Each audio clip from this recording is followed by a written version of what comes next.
부흥하던 초대교회에 박해가 일어났습니다. 대규모 핍박이 일어났는데요. 성도들은 핍박을 피해서 전부 다 뿔뿔이 흩어졌다고 오늘 본문에 나와 있습니다. 여러분, 우리 인생도 이런 비슷한 일들이 일어날 때가 있습니다. 예기치 않은 풍랑을 우리들도 만날 때가 있고, 갑자기 원치 않은 어려움을 경험할 때도 있습니다. 왜 이런 일이 나에게 일어났을까? 하나님 왜 이런 원치 않는 시련을 나에게 허락하시는 걸까? 라는 의문이 들 때가 있습니다. 오늘 본문은 이런 우리들의 의문에 대해서 해답을 주고 있습니다. 여러분, 왜 이런 일이 나에게 일어났습니까? 라는 질문보다 더 중요한 것은 하나님의 경륜이 무엇인지를 깨달아 아는 것이 중요한 것이죠.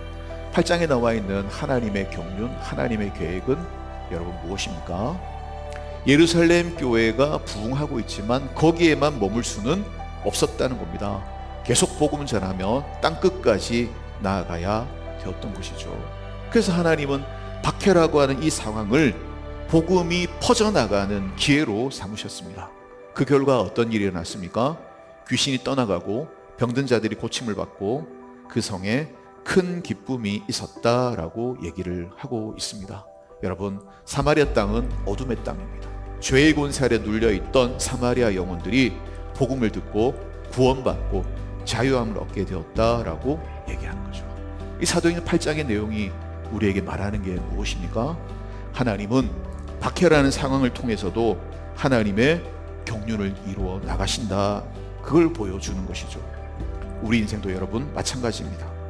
왜 이런 일이 나에게 일어났을까 싶을 때도 있습니다.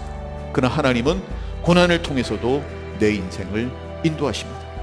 내가 피하고 싶은 어려움을 사용하셔서라도 하나님은 당신의 뜻을 이루시고 사명 감당하도록 우리를 이끌어 가십니다.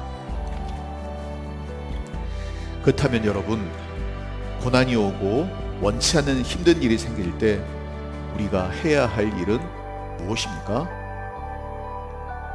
하나님을 신뢰하는 것입니다. 여러분, 이게 가장 중요한 일입니다. 여러분, 우리가 고난이 오고 혼란스러운 일이 생기고 왜 이런 일이 일어났나 싶을 때 그때 우리가 원하는 건 뭐죠?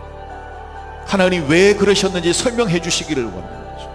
선명한 하나님의 음성을 듣고 이유를 듣고 싶은 거죠. 왜 그랬는지 알고 싶은 거죠.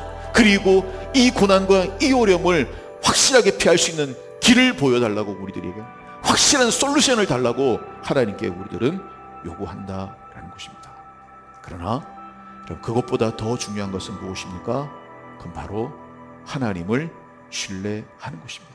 여러분이 하나님을 신뢰한다고 한다면 이해하지 못하는 상황과 어려운 상황에서도, 여러분 답이 없는 상황에서도 여전히 하나님을 신뢰하고 하나님을 여러분이 붙잡는다고 한다면 결국 하나님은 우리들의 큰 울음을 큰 기쁨으로 바꾸시는 역사가 나타나게 될 줄로 믿습니다.